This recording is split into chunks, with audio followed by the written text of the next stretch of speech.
Bom, vamos começar então mais uma aula, né? Hoje é a nossa aula sobre elasticidade, a nossa última aula sobre elasticidade, elasticidade 4, né? Então, com isso aqui a gente termina o conteúdo sobre mercados, é a nossa última aula, então, sobre mercados. E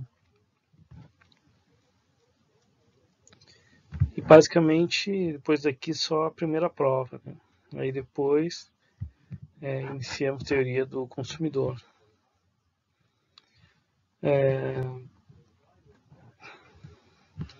Então vamos lá, né?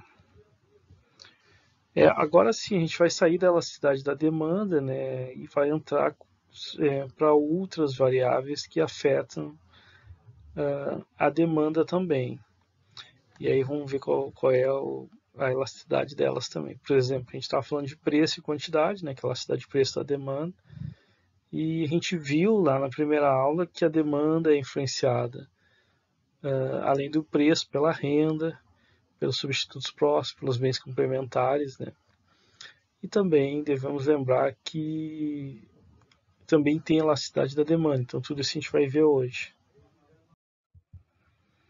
Então, como eu falei para vocês, a elasticidade renda da demanda é a análise da relação que existe entre renda e demanda, qual o impacto, então, que a renda causa na demanda, isso que a elasticidade tenta medir. Só que nesse caso ela vai nos dar mais informação do que isso, né? Ela também vai nos dar informação sobre os bens. Então vamos lá. Mede a variação percentual da quantidade demandada devido a uma variação percentual da renda, normal. Então por isso que a equação assim que define a elasticidade de renda no ponto, que é essa aqui que está sendo mostrada agora, ela é muito semelhante à elasticidade de preço da demanda, só que a única coisa que tem diferente é que em vez da demanda a gente tem a renda, em vez do preço a gente tem a renda, né? A elasticidade é a variação percentual da quantidade demandada dividido pela variação percentual da renda, que dá essa equação que está mostrando aqui. Então a gente tem aqui ela de duas formas, né? Aqui a gente tem ela de forma discreta, como vocês podem ver nessa parte da equação, que é a variação da quantidade dividido pela variação da renda, né? Vezes a razão renda quantidade. E desse lado aqui, que também é uma expressão válida, é para a fórmula contínua, né? Então é a derivada da quantidade em relação à renda. A gente tem uma função e a gente usa essa fórmula aí. Vezes a razão renda quantidade. Ok? Isso é a elasticidade no ponto, né? Mas também temos a elasticidade no arco. Aqui. Vou tirar aqui a minha imagem. Elasticidade no arco é muito parecido com o que a gente viu também, só que aqui a gente está querendo elasticidade entre dois pontos, né? Em que a renda influenciava a demanda, digamos assim. Podemos falar de ponto 1 e ponto 2, né? Nível de renda 1 e nível de renda 0. Aqui no caso 0 e 1. Então, bom, aqui ó, nada mais é que uma expressão diferente, mas é a mesma expressão. Opa! É a mesma expressão que a gente tinha aqui atrás, aqui nossa outra equação. Essa diferença entre Q1 e Q0 nada mais é que a variação de Q, a variação da quantidade, e R1 por R0 é a variação da renda. Então é a mesma coisa do que está aqui, né, nessa outra parte aqui. A diferença, eu só quis colocar dessa forma, porque como a gente viu, a elasticidade no arco é vezes a média da quantidade dividido pela média da renda, no caso. Como ela é dividida por 2, são dois pontos, né? 2 corta com 2, então a gente tem essa outra expressão aqui, que seria Q1 mais Q0, R1 mais R0. Então veja que essas duas expressões juntas, uma multiplicando a outra, né? Q1 menos Q0 vezes Q1 mais Q0, e embaixo R1 menos R0, multiplicando R1 mais R0, obviamente dá para notar que é uma expressão polinomial, né? Então acabou gerando, né, essa expressão. Então, assim, Q0 e R0 é o primeiro ponto, o ponto inicial, se quiserem, Q1 e R1 seria outro ponto final. Então, a média entre esses dois pontos se dá dessa forma, né? Porque a elasticidade do arco nada mais é que uma elasticidade média, né, entre dois pontos ali. Então, é muito parecido com o que a gente fez lá em elasticidade de preço da demanda. Ok? Bom, agora o importante é aqui, ó, a elasticidade, né, ela nos dá uma informação sobre o tipo de bem também. Por exemplo, aqui a gente tem que a elasticidade é negativa, menor que zero. Nesse caso, pessoal, a renda aumenta e cai o consumo do bem. É isso que ela está dizendo para nós, de certa forma. Né? Tem uma relação inversa aqui. Por que poderia acontecer isso? Normalmente a gente pensa que se a renda dos indivíduos aumenta o consumo dos bens. Né? Só que existem uns bens que são chamados de bens inferiores que têm esse comportamento aqui. Ou seja, olha só, a variação da renda é positiva, que aquele quadrinho aqui é só um exemplo. Né? Esse quadro aqui é um exemplo. A variação de renda é positiva e a variação na quantidade é negativa, ou seja, aumentou a renda, diminuiu a quantidade, e vice-versa, se diminuir a renda, aumenta a quantidade. Por que poderia acontecer isso? Né? Bom, acontece naquilo que a gente chama de bens inferiores. Né? Um bem inferior é quando aumenta a renda, como a gente está vendo, leva uma queda da quantidade demandada. Por que isso acontece? Né? O indivíduo atribui pouco valor ao bem, de forma que quando sua renda aumenta, ele substitui facilmente esse bem por outro que ele considere de melhor qualidade, ou qualidade superior. Né? Então, por exemplo, aqui, carne de segunda, então os indivíduos aumentam a renda, começam a consumir mais carne de primeira. Carro popular é a mesma coisa, à medida que o indivíduo aumentando a renda dele, ele pode passar por um carro, digamos assim, com um motor mais potente, coisa e tal, maior. Então ele sai do popular. E aí a mesma coisa para qualquer outro bem. Barecola, por exemplo. Ela toma barecola porque é mais barato, mas no momento que de repente a renda do indivíduo aumenta um pouquinho, ele já não, agora eu vou tomar Coca-Cola. Se fosse vocês, obviamente eu diria para vocês não tomarem nenhum dos dois. É uma bomba de açúcar, você fica viciado nisso e ao longo do tempo só vai te fazer mal. De vez em quando, aí tudo bem. Mas tem gente que toma todo dia, né? Terrível. Eu falo isso por experiência própria. Bom que eu parei com isso. Voltando aqui então. Deixa eu dar uma olhada como é que tá.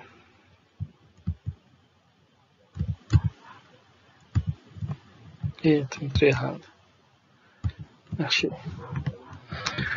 Então, pessoal, nesse caso aqui, é isso, é um bem inferior. O próximo caso. Elasticidade de renda igual a zero. Nesse caso aqui, é a elasticidade anelástica, ou seja, a ausência de elasticidade. Não existe elasticidade. Óbvio, é zero, né? Então, o que é isso? Né? Mesmo aumentando ou reduzindo a renda, não importa, né? Não influencia a quantidade demandada. Que tipo de bem? Esse é bem de consumo saciado. O aumento da renda não altera a quantidade demandada. Esses bens são anelásticos, como eu falei para vocês. Se o indivíduo ficar mais rico ou mais pobre, uma questão de padrão de consumo, sua quantidade demandada não se modifica. Então, ele manteve aquele padrão de consumo. E agora é fácil de ver, né? Sal, água. O cara mais rico não vai tomar mais água, nem comer mais sal, né? Espera-se que não, pelo menos. Senão vai ter pressão alta. Mas dá pra ver isso facilmente, né? Tu vai tomar mais água porque tu ganha mais agora. Isso não tem lógica. Então, pessoal, esses bens de consumo saciado são aqueles que não se alteram com a renda. Se mantém um consumo, né? É claro que se a renda cair tão baixo, a ponto de você não ter renda, sei lá. Aí você... Que eu falei pra você, assim, o indivíduo tinha uma coisa... Pelo menos a água, ele pode ir no rio e tomar água, né? Falei para vocês não fazer isso, mas em último, por causa do consumo autônomo, lembra daquela aula? Mas assim, a água você não vai alterar. No final das contas, você vai manter o mesmo padrão, mesmo que sua renda caia muito. Ok, elasticidade renda da demanda. O intervalo, então, entre 0 e 1. O intervalo entre 0 e 1 significa, primeiro, que é positivo, então não é um bem inferior, só que ser menor do que 1 significa uma demanda inelástica. Lembra? Isso aí vai ser válido para toda análise de elasticidade. Sendo menor do que 1, é inelástico. A gente viu isso lá em elasticidade de preço da demanda, isso aqui também é válido para elasticidade de renda, e para as outras elasticidades vai ser também válido, vai ser sempre válido. Sendo menor que 1, né, é inelástico. Mas aí, pessoal, o que significa também, olha só, que as variações da renda vão ter como impacto uma variação menor da quantidade. Né? Então, a variação da quantidade sendo sempre menor que a renda, você está falando de bens inelásticos. E a maioria dos bens se comporta assim. O aumento da renda, então, leva a um aumento da quantidade demandada, só que menos do que proporcional. Então, o efeito renda, consumo é positivo, porém a variação na quantidade demandada é proporcionalmente menor que a variação da renda. Isso configura a maioria dos bens. Aqui eu vou comentar sobre isso, mas eu vou ter uns exemplos aqui. Eletricidade, gasolina, cinema, Coca-Cola. Porque assim, isso até Adam Smith já tinha comentado com isso 200 anos atrás, né? O indivíduo não vai além da capacidade do seu estômago, do seu consumo. E é verdade, ou seja, e depois os neoclássicos também vão falar sobre isso, a gente vai ver em teoria do consumidor, que existe uma taxa marginal decrescente no consumo. Porque assim, você consome as coisas, mas à medida do tempo você vai consumindo cada vez menos das coisas. Essa é uma melhor definição. Então ela tem uma taxa decrescente, assim. Se você gosta de suco de laranja, você toma um copo, talvez 2 copos, mas no terceiro, quarto copo você já começa a repunar. Né? Então a ideia de que isso é válido para quase tudo, assim. Então você vai aumentar o seu consumo, sua renda pode ir aumentando, mas paulatinamente a taxa de consumo, digamos assim, vai ser cada vez menor dos bens. Você precisa se alimentar, comprar arroz, feijão, mas mesmo que sua renda aumente, em algum ponto você vai começar a parar de consumir isso, né? Ou vai reduzir, porque você vai estar saciado e coisa e tal. Então a ideia é essa, né? Que então é decrescente. Então veja bem, então a maioria dos bens de certa forma é inelástico, porque vai aumentando a renda, você até aumenta um pouco mais o consumo, mas não tanto assim. Então normalmente o aumento de renda tem um efeito menos do que proporcional no consumo dos bens. Até porque parte você pode poupar e coisa e tal, deixar para consumir depois. Ok, mas claro, como eu falei, alguns bens se comportam assim, né? Quer dizer, a maioria deles, mas alguns bens não se comportam assim. Tanto aqueles que são, que a gente já viu, que são os bens que respondem negativamente à renda, né? Os bens inferiores, os neutros, ou pelo menos anelásticos, que não respondam à renda, e esses aqui inelásticos, que é a maioria dos bens. Só que tem outro que a gente não viu ainda também, que é diferente desse comportamento. Que são aqueles bens na qual responde muito mais. Você aumenta a renda e você compra muito mais deles. Bom, primeiramente, né, antes disso, inclusive, a gente tem que ver os iguais a 1. Né? Esse aqui a gente já conhece, igual a 1 significa que a demanda é de elasticidade unitária. As variações são iguais, a variação da renda, como vocês podem ver, é igual à variação da quantidade. E isso, pessoal, esses bens de elasticidade unitária são aqueles que você, aumentando e reduzindo a renda, você mantém proporcionalmente o mesmo consumo. Né? A ideia é essa. Então você tinha lá, você está disposto a pagar uma parcela por um bem, por exemplo, imóvel, automóvel, ou algum outro bem. e você está sempre disposto a gastar, por exemplo, 10% da renda desse bem. Então, se sua renda aumenta, você tem capacidade de comprar mais desse bem, porque 10% em relação a um valor maior é mais. E se cair também, você mantém os 10%, só que é um valor menor da sua renda. Ou melhor, um valor menor, em 10% em relação à renda, mas menor, dado que sua renda caiu. Então, mantendo, digamos, essa variação constante de consumo, você tem meio que elasticidade netária. Eu vou ter aqui alguns hobbies, automóveis. E hobbies, você gosta de colecionar. Por exemplo, minha mãe gosta de plantas. Então você vai comprar mais plantas ao longo do tempo, ou menos, ou sempre a mesma coisa, depende. Se a renda aumentar, você compra um pouquinho mais. Se diminuir, você para de comprar um pouco. Compra menos, não para de comprar. Então mantém proporcional esse teu gasto, digamos assim, em relação a essa atividade com a renda. Aí a gente pode dizer que tem então uma elasticidade unitária, beleza? Bom, agora sim, aquilo que eu queria dizer para vocês. O fato de existir elasticidade de renda elástica maior que 1 significa, primeiro, isso aqui, né? Que a variação da renda é menor do que a variação da quantidade, que ela compra mais do que o que aumentou a renda. Cara, mas como é que pode fazer isso? Vai se endividar, né? Não, porque veja bem, tem aqueles bens que vão decrescer, né? Óbvio, então vai sobrar mais espaço da renda. Os que vão decrescer são esses bens de primeira necessidade, coisa e tal. Alimento, vestuário, que aí você vai manter, vai aumentar o consumo, mas cada vez menos, até, ou seja, vai abrir espaço percentual na renda, digamos assim, para outro tipo de consumo. E isso só pode aumentar. E que tipo de consumo é esse? Que se aumentando a renda do indivíduo, ele vai consumir mais. Aí são os bens mais supérfluos, assim, que não são tão importantes, mas que pode ser encarado pelo indivíduo como um aumento de bem-estar, né? Lazer, viajar, bens, coisa e tal. Então a gente chama esse tipo de bem superior ou bem de luxo. E superior não é porque ele é melhor, assim. Não, talvez até seja, mas é porque o indivíduo considera assim. Considerando os outros bens como inferiores, aquele que aumenta a renda e você compra menos, então pode-se dizer que esse bem seria superior, que aumenta a renda, você compra muito mais do que proporcional. Mas eu acho que cai melhor, assim, a melhor definição como um bem de luxo, né?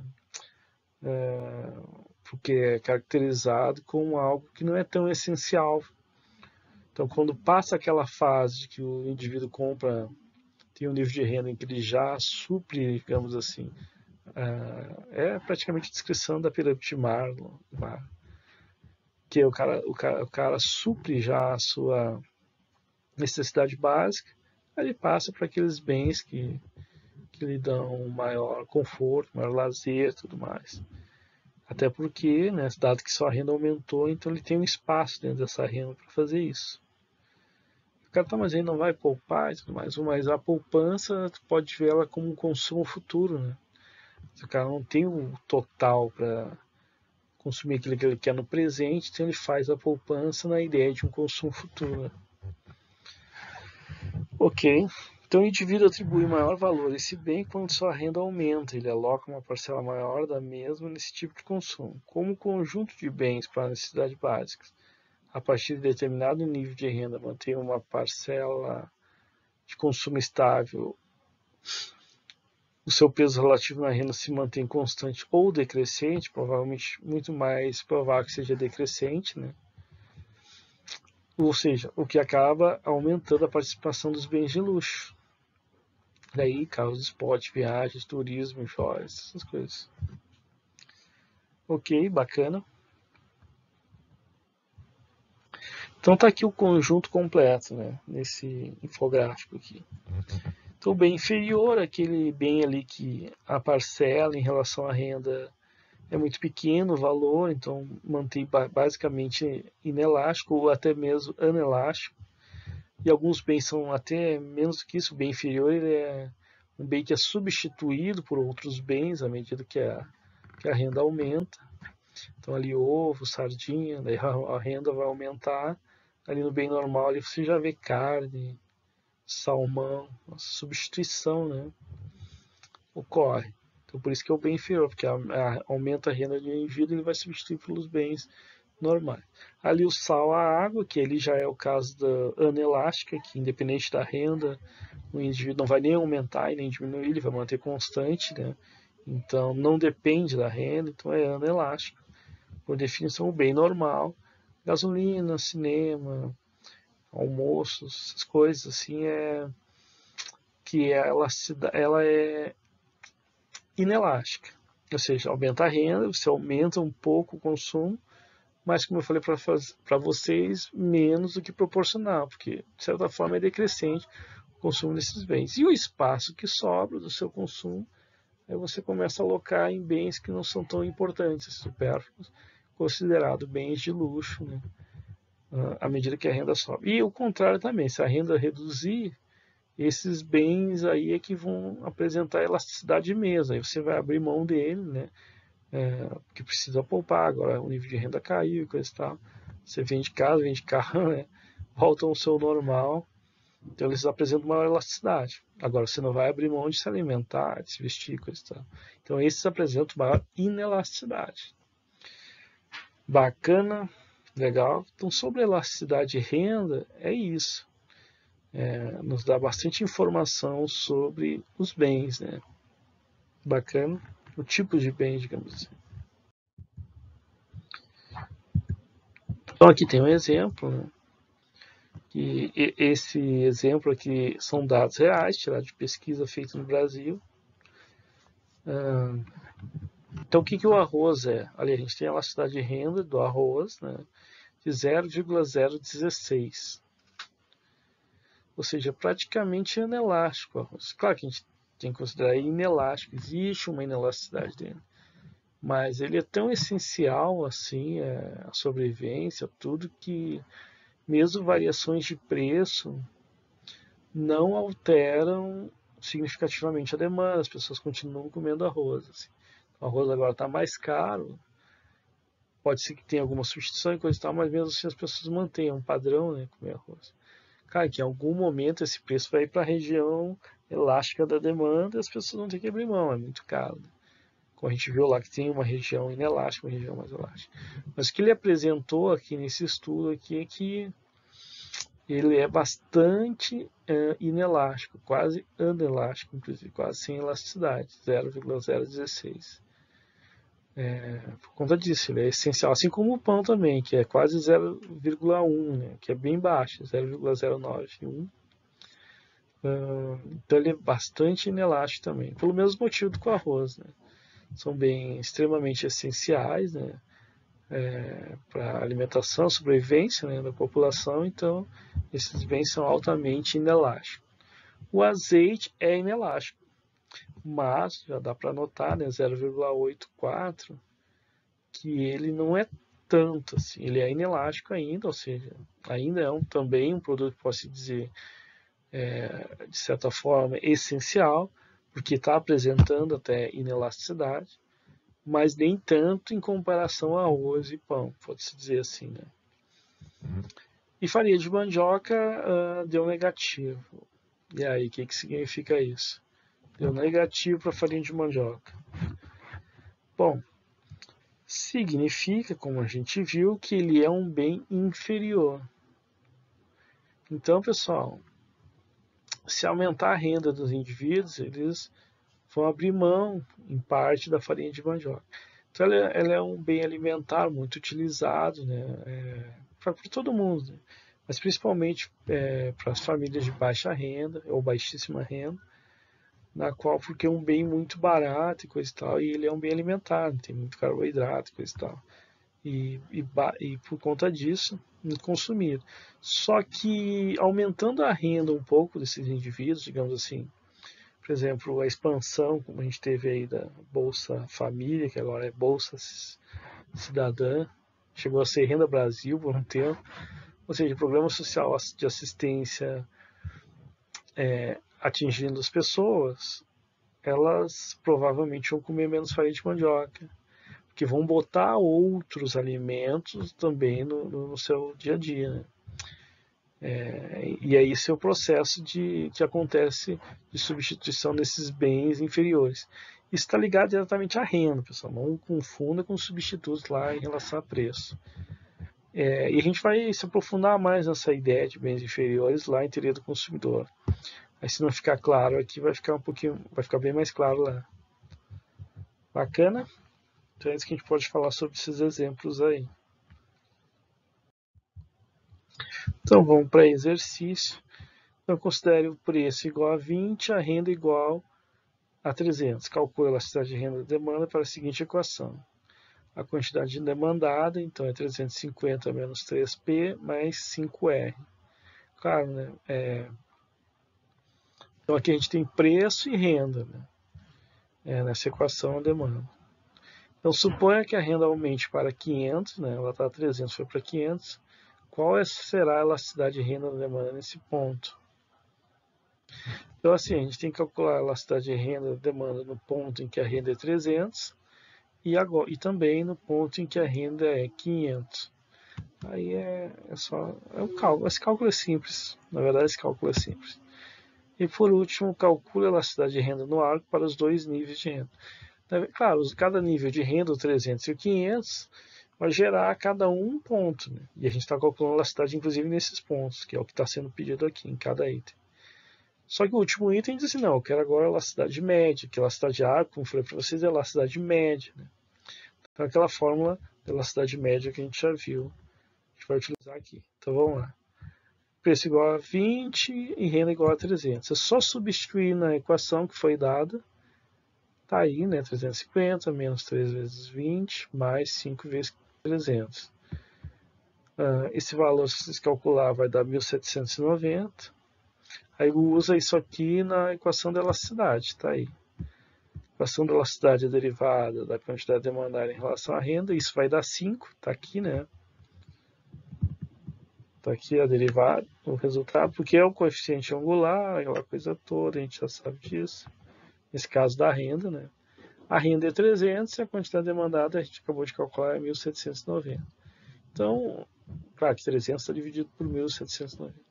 Então, resolvendo isso aqui, a gente chega no valor de 0,83. Então, nesse ponto, pelo menos, podemos dizer que a elasticidade de renda é inelástica. Bacana? E no ponto em que o preço é 20 e a renda aumentou para 500. Aí tem que substituir lá na demanda também. Nesse caso, o que muda é ali a parte final, 5 vezes 500, né? O que aumenta para 2.790 a quantidade demandada. Aí faz novamente o cálculo, levando em consideração a renda igual a 500 e a quantidade igual a 2.790. O 5 se mantém, mas é claro, porque, como eu falei para vocês, o coeficiente angular aqui vai se manter constante, a derivada vai ser a mesma. Porque a gente está falando de uma função linear, então está tranquilo. Resolvendo então essa parte aqui, digamos assim, né? Temos então que a elasticidade é igual a 0,89. O que também é inelástica. Então, nos dois pontos temos uma elasticidade de renda inelástica da demanda. E por último, o cálculo da elasticidade no arco. Vamos lá. Usa aquela fórmula, não tem muito o que correr não. Pode ver que aqui as variações, né? Podemos pegar pelo cálculo das variações também direta, né? Que é a diferença da quantidade demandada no primeiro caso e no segundo caso, e depois a diferença da renda do primeiro caso e segundo caso. Vocês podem fazer essa conta, vai dar 5 também, mesmo não fazendo pela derivada, fazendo pela diferença. Vamos ver se dá para ver daqui. Ó, seria, digamos assim, 1.790 menos 2.790. A parte da quantidade dá menos 1.000. Menos 1.000. Aí a renda foi 300 menos 500, dá menos 200. Menos com menos vai ficar positivo, que era de se esperar, porque deu positivo as duas do ponto, né? Então a do arco só podia dar positivo, que é uma média. Então seria 1.000 dividido por 200. 1.000 dividido por 200 dá o quê? 5. Tá aqui, ó. Fizemos de cabeça. Você pode fazer no papel aí, mas de cabeça.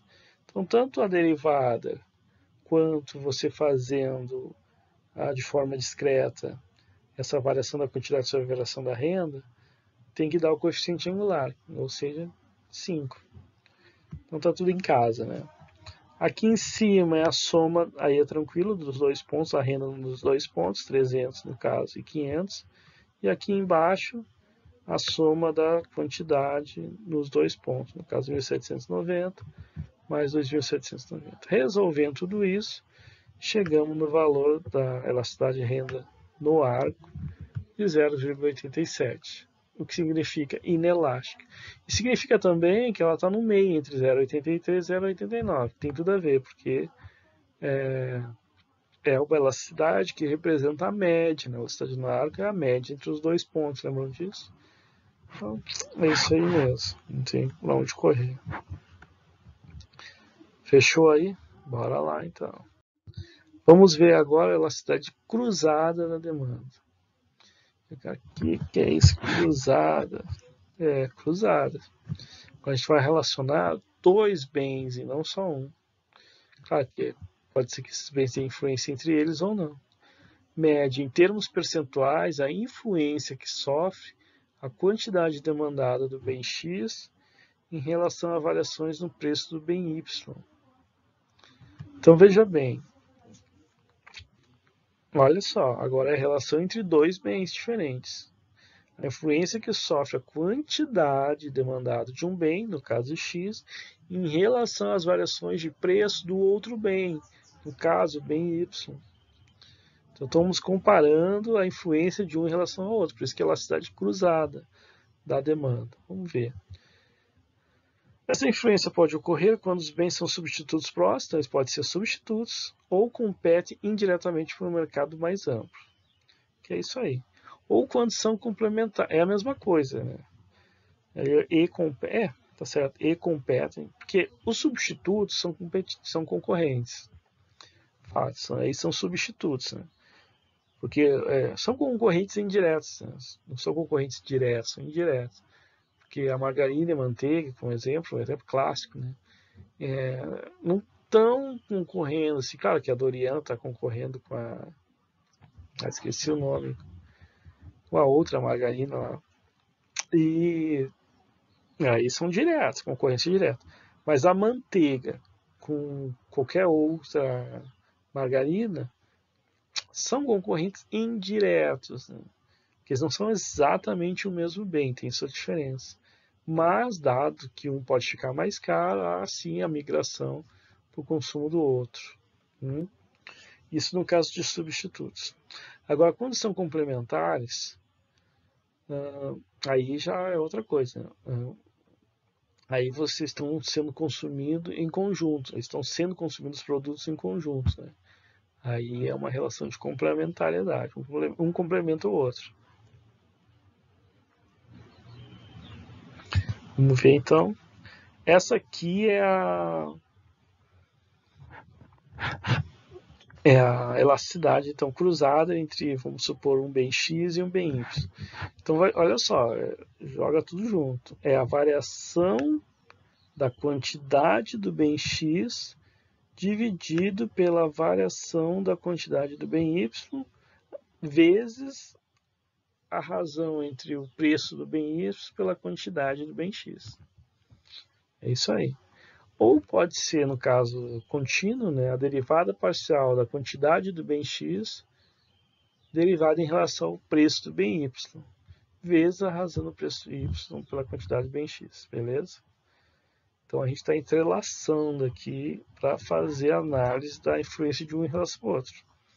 E também pode ser feito o cálculo no arco, né, entre eles. Aí, pessoal, simplifiquem um pouco a expressão, mas ela é a mesma coisa que a gente fez nos outros casos. Né? Então está aqui a variação da quantidade do bem X sobre a variação do preço do bem Y vezes a média do preço X, a média do preço Y, dividido pela média da quantidade do bem X. A média, como a gente viu naquela aula passada, é pegar, por exemplo, P1, P0 e P1, somar os dois, dividir por 2. Pegar a quantidade 0 e a quantidade 1, dividir por 2. 2 dividir por 2 fica a soma então dos preços, a soma das quantidades.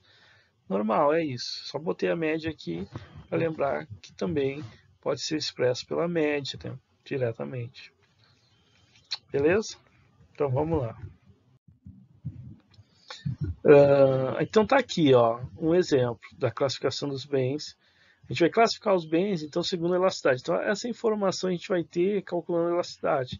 Por exemplo, os bens substitutos, que é o que a gente definiu agora há pouco, o aumento do preço do bem X, por exemplo, aumenta a demanda do bem. O aumento do preço do bem Y aumenta a demanda do bem X. A gente falou lá. Neste caso, se eles são substitutos, a elasticidade cruzada entre eles vai dar um valor positivo. Deu valor positivo, não importa. Não importa mais nada. Importa o seguinte, deu positivo, você já sabe, são bens substitutos. Estão competindo indiretamente, lembrando, estão competindo indiretamente no mercado. Por serem substitutos próximos, o aumento do preço de um bem faz os consumidores procurarem um similar mais barato, sem necessariamente o preço do similar se alterar. Então aumentou o preço lá da manteiga, aí a gente vai ver isso aqui agora. Então margarina, manteiga, um exemplo, Pepsi, Coca-Cola, frango e peixe. Então vamos analisar o gráfico. Analise o primeiro gráfico. Mercado da margarina. Vamos imaginar então um aumento de preço de P0 para P1, o que leva a essa queda da quantidade de Q0 para Q1. Ok? Neste caso, pessoal, esse aumento de preço vai influenciar a demanda do outro bem, porque ficou cara a margarina, então vai migrar parte das pessoas, parte, não vai todo mundo para. Então, assim, tem pessoas que vão continuar consumindo margarina mesmo mais caro, ok? Mas, ou alguma parcela dessas pessoas vão migrar. Isso depende da elasticidade, a elasticidade vai te dizer o quanto, né? Quanto vai ser muito pessoas, poucas pessoas. Mas uma parcela vai migrar lá para o mercado da manteiga, vai comprar manteiga. Então o que vai acontecer? Vai acontecer o deslocamento na demanda da manteiga, o que significa que a demanda aumenta sem necessariamente aumentar o preço da manteiga, porque não houve nada no mercado da manteiga. Não no sentido de preço. Houve esse aumento da demanda que veio lá no mercado da margarina. Vejam que o preço P asterisco ali se mantém constante, não se alterou. E mesmo assim aumentou a quantidade. É isso aí. São bens, então, substitutos. Se são bens substitutos, elasticidade cruzada é positiva. Bacana. E agora? Bom, contrário, temos o outro resultado. Os bens complementares, então, que, como a gente definiu, o aumento no preço do bem Y, por exemplo, reduz a demanda do bem Y, do bem X. Então, pessoal, se aumenta o preço de um bem e reduz a demanda do outro, são bens complementares. E se são bens complementares, a elasticidade cruzada entre eles necessariamente é negativa. E tem tudo a ver, é uma relação inversa. Aumentou o preço de um, reduz a demanda do outro, uma relação inversa negativa. No caso, substitutos são uma relação direta. Aumenta o preço, aumenta a quantidade, são substitutos. Nesse caso, a gente vai ver por que acontece isso. Portanto, existe uma relação de consumo entre os dois bens, na qual o consumo de um, em algum grau, está relacionado também com o consumo do outro. E o exemplo clássico, né, o café e açúcar. Depois vem pão e margarina, armas de munição, automóveis e combustíveis. Está relacionado, vocês consomem em conjunto esses bens, né, de certa forma. Então vamos analisar ali no mercado do café. Vamos imaginar um aumento do preço do café, de P0 para P1. Olha, um aumento no preço do café, pessoal, não que todo mundo toma café com açúcar. Tem gente que toma com adoçante, tem gente que toma sem açúcar. E tem gente que mistura açúcar e adoçante. Eu sei porque eu fazia isso às vezes para reduzir o açúcar, eu botar um pouquinho. Mas não acabar o açúcar, eu quero um pouco de açúcar, mas reduzir o açúcar, eu botar um pouquinho de adoçante. Enfim, né? Então, parte das pessoas vão ter que não vão tomar café porque ficou mais caro. E como tomar um café com açúcar, reduzir o consumo do açúcar. Legal? Aí o cara pensa, pô, mas é só um pouquinho. Eu só tomava um pouquinho de café, agora não vou tomar, eu só botar umas colherinhas de açúcar. Sim, mas agora tu imagina milhares de pessoas fazendo isso. E aí, assim, E aí mas eram umas colheres de açúcar. Sim, mas aquelas colheres ao longo do mês, ao longo de meses.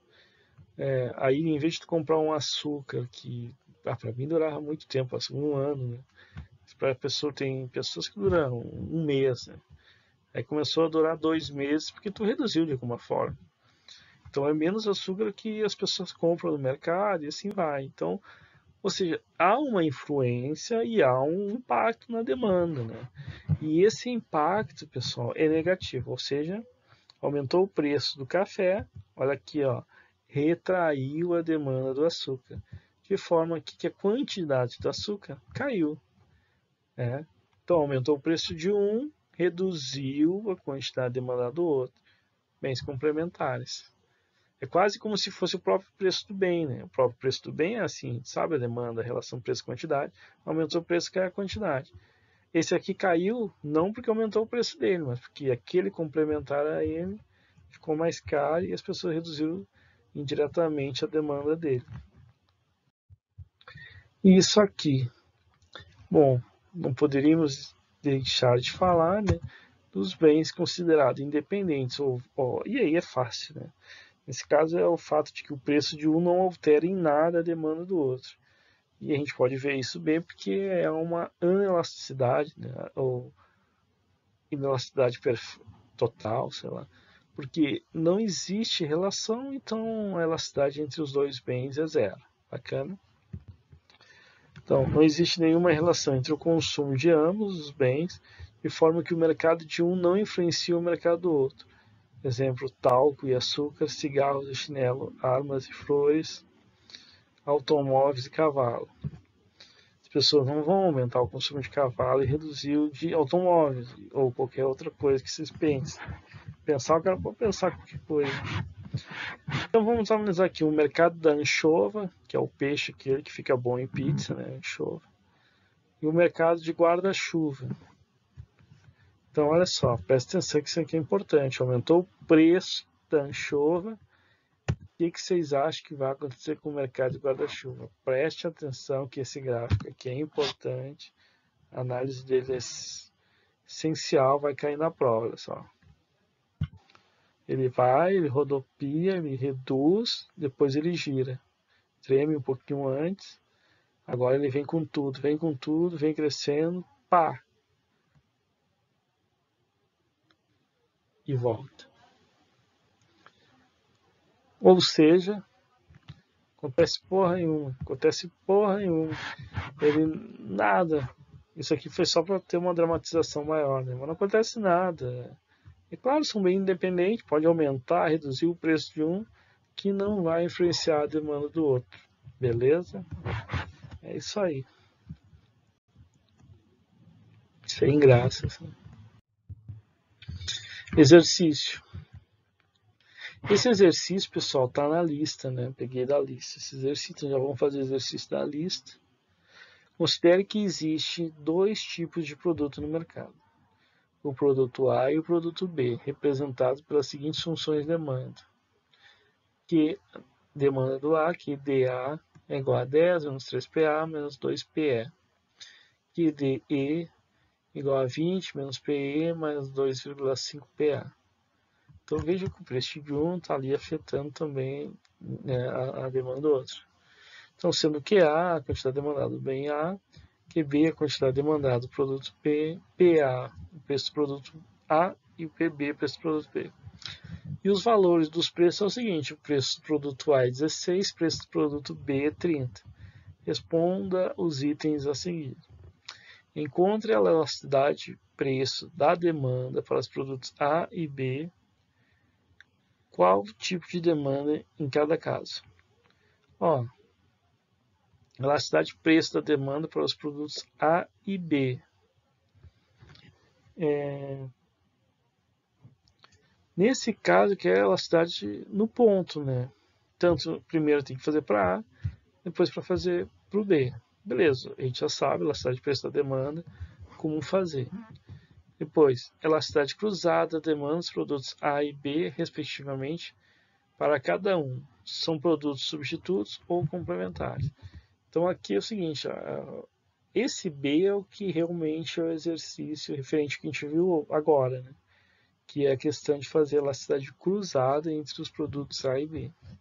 Então vamos lá fazer. Aqui a quantidade demandada, né? Só substituir lá o preço que é dado, preço do produto A e o preço do produto B. Então a quantidade demandada do produto A é 22. E fazendo a substituição na equação da demanda do produto B, também temos que é igual a 30. Então vamos começar a fazer exercício. Elasticidade de preço da demanda é só usar a equação. Elasticidade do produto A, elasticidade da demanda do produto A. Então aí é tranquilo, é aquela fórmula que a gente já fez, né? Eu vinha fazendo, digamos assim. Pega aqui, ó, tudo em relação a A. Ok? Quantidade, preço e a derivada. Claro, onde está o preço A, você vai derivar o coeficiente angular igual a menos 3. Beleza. Aí o preço a gente viu lá que é 16 e a quantidade a gente calculou aqui, ó, que é 22. E aí, então, com essas informações aqui, calculo isso aqui vai dar menos 2,18. Lembrando que nesse caso, a elasticidade de preço da demanda, como é negativo, você já sabe, usa o módulo. Então temos 2,18, que significa que é maior que 1.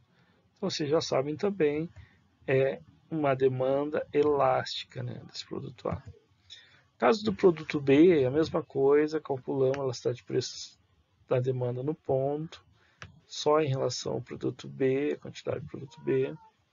Olha só que particularidade, né? O cálculo, a gente tem a quantidade que é 30, o preço é 30, e esse coeficiente angular é 1, né? Temos aqui, ó, que é 1 bem o quê? De elasticidade da demanda unitária, né? Elasticidade unitária da demanda. Bacana. Agora o outro ponto que é importante é a elasticidade cruzada. Então vamos lá, olha só, essa é a elasticidade cruzada de A e B. Então eu pego e derivo a quantidade demandada, pego a função, né, do produto A, derivo em relação ao preço do produto B, vezes a razão do preço do produto B dividido pela quantidade do produto A. Se organizar dessa forma, fazer a derivada, o coeficiente angular é igual a 2, está aqui, ó, posso até ver ele aqui, ó, que aqui é a equação do produto A. E aqui provavelmente é onde está o PB, né? Então derivou ele, dá 2, 30, tá? A quantidade do produto B dividido por 22. Desculpa, o preço do produto B é 30 e a quantidade do produto A é 22, que a gente calculou ali também. No final está aqui, ó, 2,73 é positiva. Então se é positiva já sabemos o que ela é, mas vou deixar vocês pensem um pouquinho aí. A gente acabou de ver, né? Quando a elasticidade cruzada é positiva. Vamos ver o segundo. Agora é o contrário, a elasticidade de B em relação a A. Então pega a quantidade de B, deriva em relação ao preço do produto A, vezes a razão do produto A, o preço do produto A pela quantidade do produto B, e aí resolvendo esses valores que a gente, né? Olha aqui, ó, essa derivada 2,5 vem daqui de cima, ó, da equação do produto B derivada em relação a PA. O PA está aqui, ó, o coeficiente, né, que tinha o preço A, 2,5. Bota ali o preço do A é 16, a quantidade que a gente já calculou agora há pouco ali em cima também do B é 30. Resolvendo tudo isso dá 1,33, que também é positivo. Os dois são elásticos, mas esse não é o caso, né? A questão importante é que sendo positivo é o que? São bens substitutos. Aí, bens substitutos. Se fosse negativo, era complementar. Se fosse zero, é independência. Claro que sendo positiva e maior que 1, aí não tem problema. Tu pode dizer que são elásticos também. Ok. Mas o importante aqui é só saber se são substitutos ou complementares. Foi isso que o problema pediu. Legal? Então, bora lá. Agora, para finalizar essa parte de mercado, a gente vê a elasticidade de preço da oferta.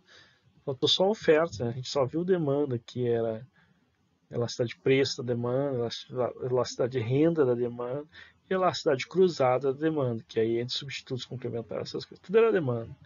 E agora vamos ver a elasticidade pelo lado da oferta, mas só tem essa também, né? Daqui a gente mata ela. Bom, então como não podia deixar de ser, né? Mede a variação percentual da quantidade ofertada devido a uma variação percentual no preço. Então no ponto é dado assim, é tranquilo, então é bem parecido com o que a gente já viu. Então basicamente a variação percentual da quantidade ofertada é dividida pela variação percentual do preço. No arco é semelhante ao que a gente viu também, pega ali a derivada parcial de forma discreta na quantidade em relação ao preço, vezes a soma dos preços dividido pela soma das quantidades. Então isso aqui basicamente no arco também não muda. Eu botei ali a variação percentual da quantidade ofertada média dividido pela variação percentual do preço médio, tá certo? Em geral, a elasticidade é positiva, dado que o preço e a quantidade ofertada são positivamente relacionados. Ou seja, pessoal, a gente já sabe disso, mas sempre que a oferta sobe o preço, o que acontece? Estimula os produtores a ofertar mais, a oferta aumenta, então tem uma relação positiva com o preço.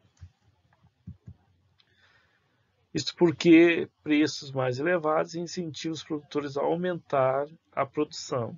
Legal? Foi o que a gente viu até aqui.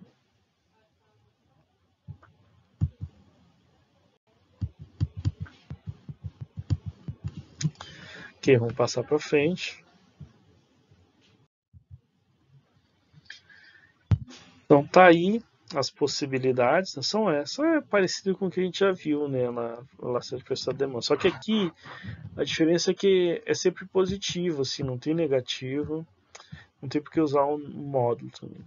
Então, elasticidade igual a zero é uma oferta anelástica, entre 0 e 1, menor que 1 é oferta inelástica, igual a 1 é oferta de elasticidade unitária, e maior que 1 oferta elástica. Se tendeu a infinito, um valor muito grande, ela é totalmente, a gente vai ver o gráfico agora, totalmente horizontal, é uma oferta perfeitamente elástica. Vamos ver aqui os gráficos. Tá aí. Se ela é anelástica, temos então uma oferta totalmente vertical, que é aquela primeira ali, né? Então as variações de preço não afetam a quantidade, não há relação anelástica. Se ela tem elasticidade unitária, vocês podem ver que aquela reta no meio ali, né, totalmente transversal no ângulo de 45 graus, né? Ou seja, o que aumentar de preço é o que vai aumentar de quantidade na mesma proporção. Ao lado direito acima, aquela reta deitada da oferta, ali, totalmente horizontal, é perfeitamente elástica, então as variações de preço, pequenas variações geram infinitas variações para a quantidade, aquela ideia, né? Aqui no canto esquerdo, embaixo, temos a oferta inelástica, então ela é basicamente inclinada, mas muito inclinada, assim, né, na verdade. E quase vertical, quase vertical, mas um pouco mais inclinada. E no caso último aqui à direita, que é o caso de elástica, então ela é bem mais deitada. Ela não chega a ser totalmente horizontal, mas ela tem essa declividade aí que vocês estão vendo de ser mais baixa. Ok, então é basicamente isso. Agora vamos ver o porquê disso, né? O que gera essa maior ou menor elasticidade no caso da oferta.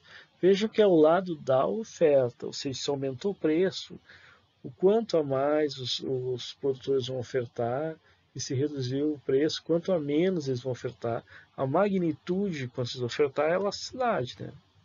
Se é muito elástico, significa que um pouquinho de preço aumentando já tem uma oferta muito grande. Se é inelástica, significa que que mesmo que aumente muito o preço, a quantidade ofertada é pequena. Então, é essa a relação de elasticidade na oferta. Então vamos lá. E o que leva a isso, né? O que faz ela ser mais inelástica ou menos elástica a oferta? A própria oferta de insumos, ou seja, os insumos usados na produção para ter o bem final, para ser ofertado, se ele é abundante, acessível, se os fatores de produção estão rápidos assim para você encontrar eles, é mais rápida a adaptação da produção à mudança de preço. Então, nesse caso, tem que ser elástico, né? Por outro lado, quanto mais limitada a oferta de insumos, menor a capacidade de mudança de produção frente à variação de preço. Então a ideia é essa, assim, se tu tem insumos próximos, acessíveis de forma rápida, você consegue aumentar e reduzir a produção de forma rápida. Então a oferta é elástica. Agora, se é difícil de conseguir os insumos, se tem dificuldades assim, de acesso a eles, tem que importar, coisa e tal, tem uma demora, aí tende a ser mais inelástica essa oferta, não consegue responder a preço rapidamente. Então vamos lá, abundância de insumos, maior elasticidade na oferta, consegue responder rapidamente, consegue encontrar os insumos para produção de forma rápida. Limitação nos insumos, aí é o contrário, você não consegue, então a produção está meio que travada, né? Por conta de você não conseguir insumos numa velocidade maior ou menor, aí a oferta é menos elástica, ou mais inelástica, se preferirem. Né? Um exemplo são pães e bebidas. Agora é o seguinte, né? Por exemplo, o pão ali vai farinha, ovos, claro que sal e forno. Mas essas coisas, pessoal, são fáceis de encontrar, fáceis. Então, por isso que ela é elástica. Se o preço ficar caro, quer dizer, isso é bom para o produtor, né? Se o preço aumentar, ele vai aumentar a quantidade de pão tranquilamente. Dificilmente vai faltar ovo e farinha no mercado, né?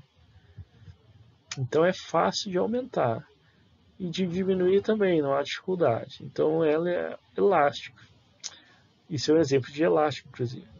E inelásticos exemplos são imóveis, fornecimento elétrico.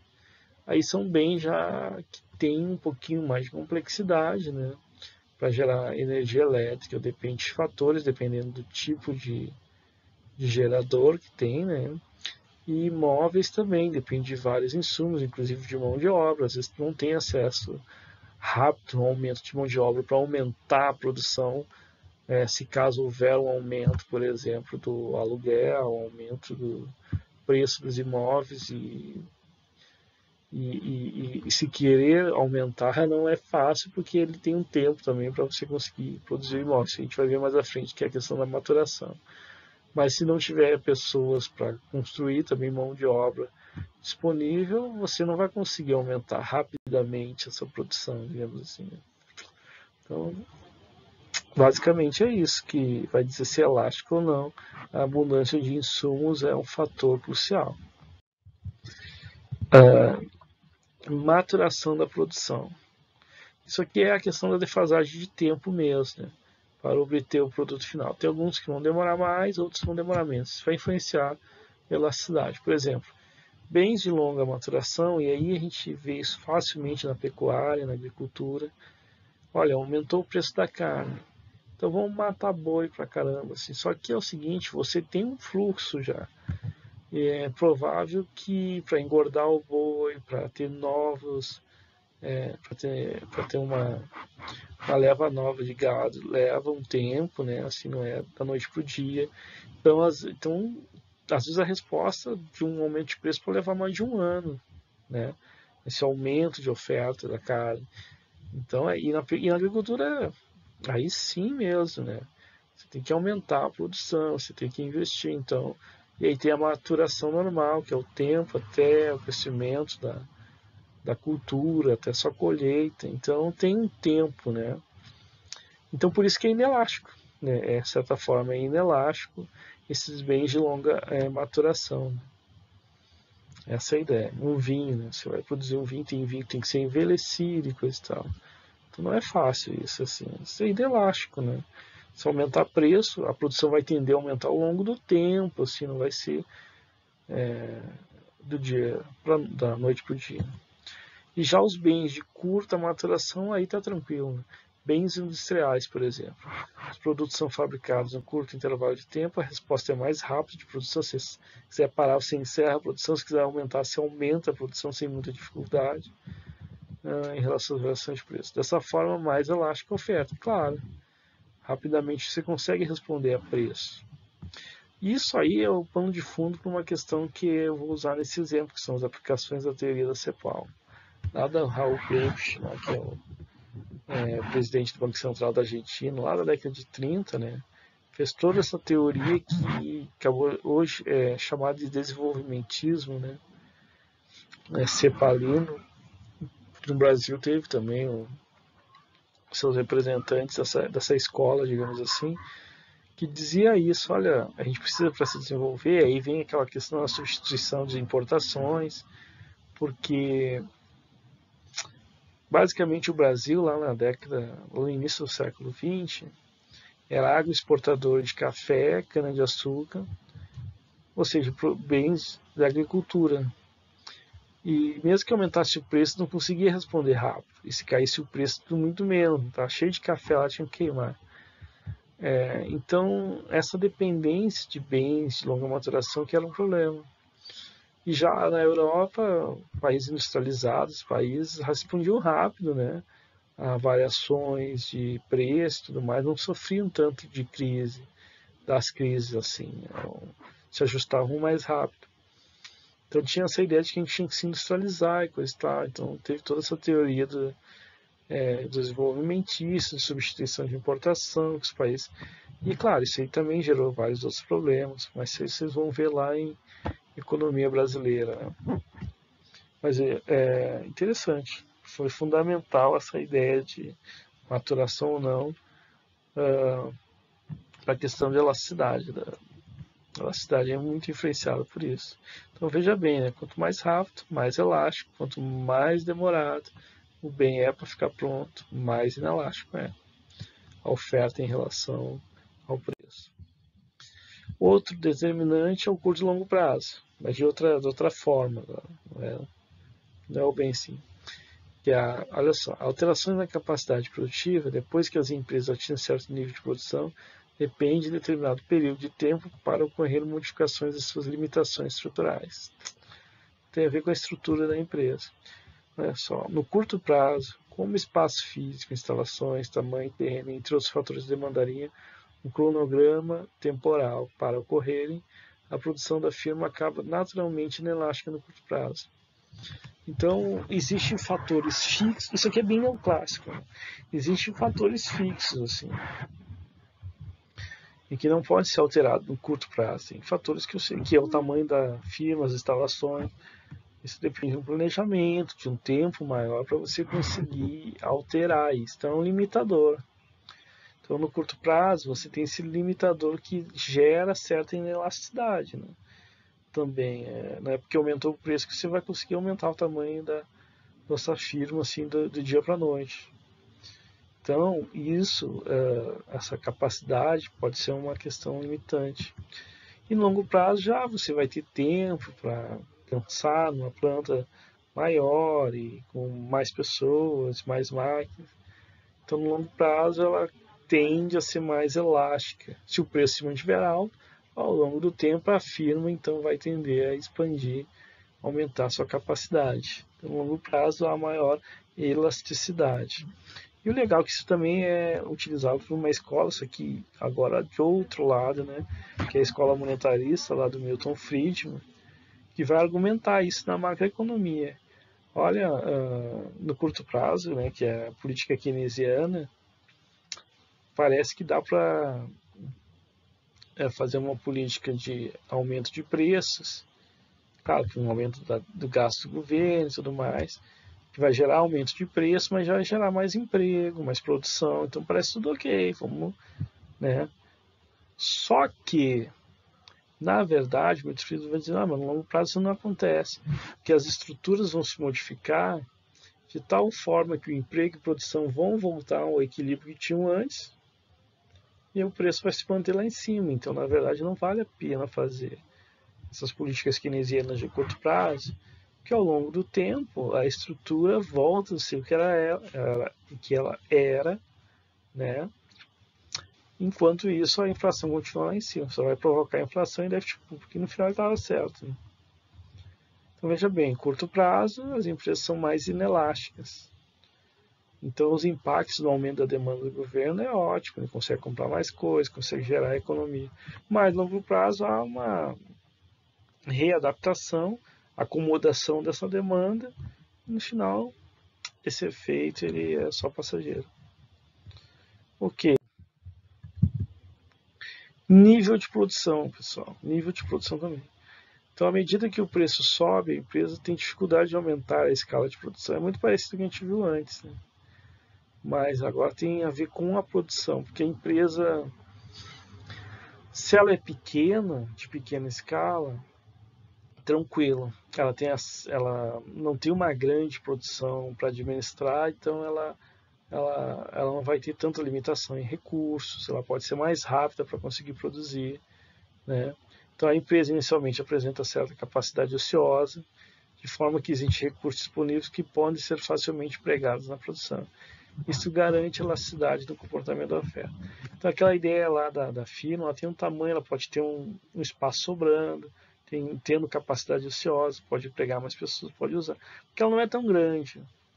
Mas no momento que ela cresce, se torna uma firma grande, aí a escala é grande de produção, aí sim ela demanda muito mais recursos, talvez não consegue todo o recurso de forma rápida e próxima, e aí ela, por ser grande, o mal que ela vai ter para si mesma é o fato de ter certa inelasticidade, ela não consegue aumentar significativamente a produção, e significativamente é muito, né, perto da escala que ela está. Então, após determinado período, com o crescimento da empresa, a mesma começa a enfrentar dificuldade de recursos disponíveis, o que significa maiores custos para se produzir, que acaba tornando a oferta inelástica. Então, vamos ver esse gráfico aqui, ó, que ele diz tudo, né? Exemplifica bem. Ó. Essa aqui é uma verdadeira curva de oferta. A oferta é assim, né? Olha bem. Numa escala pequena de produção, no início, pequenas variações de preço geram grande variação na quantidade. Aí lá em cima, quando a oferta é muito grande, a empresa é muito grande, uma variação de preço gera pequena variação na quantidade. Ela é mais inelástica, ela começa elástica e vai se tornando cada vez mais inelástica à medida que cresce.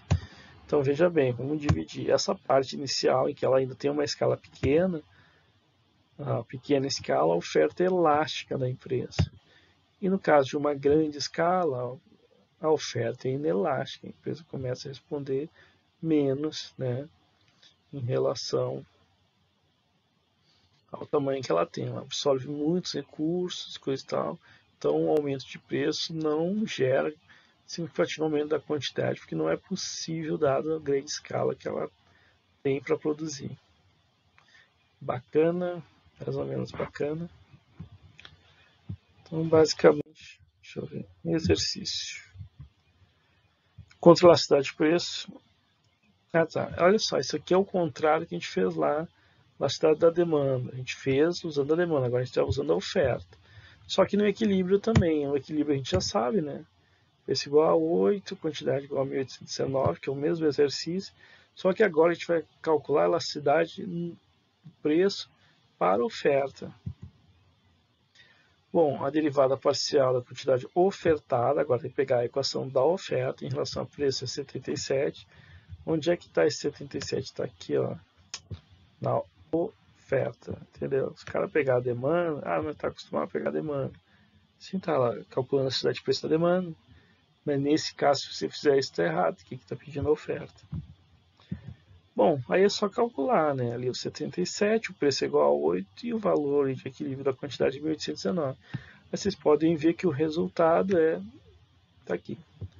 0,34, já sabemos que isso é menor que 1, então temos que é uma oferta inelástica no ponto de equilíbrio, claro, que é onde a gente calculou ela. Bacana? Então, basicamente é isso. Aqui tem um vídeo, vou deixar vocês olhando, que tem tudo a ver com a... Esse vídeo é antigo, eu tenho que dar uma renovada nesses meus vídeos, mas é só para exemplificar nossa aula de hoje, tem esse vídeo aí que é sobre o preço do feijão. Nesse tempo o feijão é que está com preço alto, né? E aí qual é o comportamento aí da demanda em relação ao preço do feijão e a questão dos substitutos e tudo mais. Mas vocês estão, né? Quero que depois vocês me falem sobre isso, ok? Vai lá então.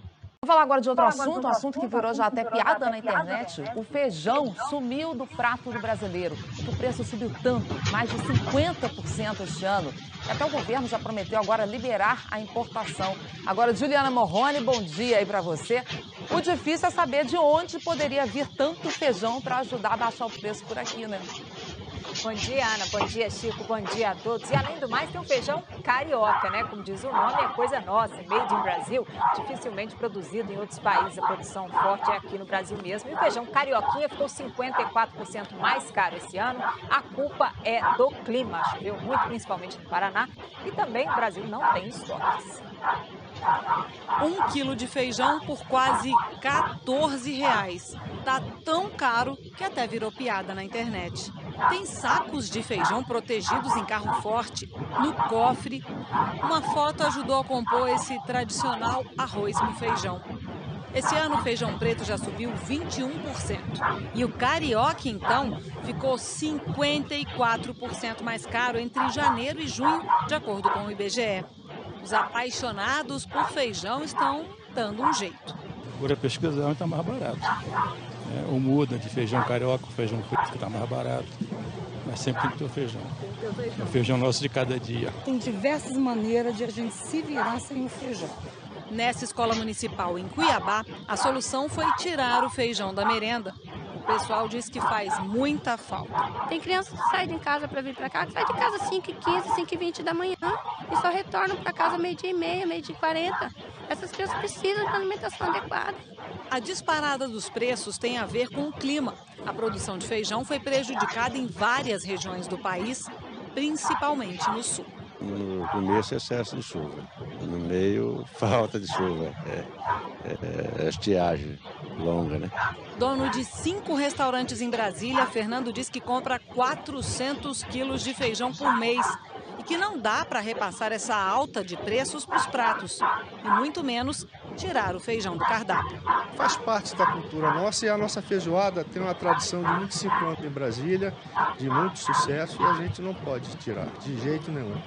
Vamos ter que segurar, apertar o cinto, tentar ajustar nosso processo de forma a gente manter o feijão no nosso cardápio. O preço do feijão virou preocupação até no Palácio do Planalto. O presidente em exercício, Michel Temer, chamou ministros para discutir o assunto. O governo diz que está buscando alternativas para tentar baixar o preço dessa paixão nacional. Pretende suspender temporariamente a cobrança do imposto de importação de feijão de países que não são aqui do Mercosul, como a China. Para trazer feijão da China, hoje a gente paga 10% de imposto. Com as prateleiras mais cheias de feijão, a ideia é que o produto fique mais barato. Mas, infelizmente, não dá para garantir que o queridinho dos brasileiros, o feijão carioca, também vai ficar mais barato. Mesmo se a importação aumentar nos próximos 3 meses, provavelmente o país não vai conseguir trazer o carioquinha de fora, porque esse tipo de feijão não é produzido em larga escala por outros países, a ponto de sobrar para ser exportado. Mas isso pode acontecer com feijão preto, por exemplo. O ministro da Agricultura chegou a publicar numa rede social que o preço vai baixar. Mas depois, em entrevista, foi mais cauteloso. Eu espero que nós consigamos baixar o preço, mas não posso te dar uma data. Não tem como prever isso, porque o mercado ele é autônomo, autossuficiente e se autorregula também. Enquanto o preço continuar lá em cima, a Marlene vai variar o cardápio em casa. Fazer massa, que aí quando é massa ninguém quer feijão. Aí eu tô livre do feijão. E outro favorito dos brasileiros, muito usado agora nas festas juninas, o milho também pode disparar de preço. Teve quebra da safra e o governo já planeja importar mais milho. Ana, Chico. Pois é, tá ficando difícil. É milho, é feijão. Vamos ver como é que a gente vai comer para frente. Beleza, pessoal? Então é isso a aula de hoje. E Aí uma boa prova para vocês aí, quem for fazer a prova. Lembrando, eu vou ter um timer na prova, então quem for fazer de manhã até meio-dia 5, quem for fazer à noite até as 10h05, ainda dou 5 minutos de tolerância, mas você tem que terminar de responder ali, né? Senão finaliza para você. Bacana? Então até a próxima aula aí. Boa prova para todo mundo. Um abraço.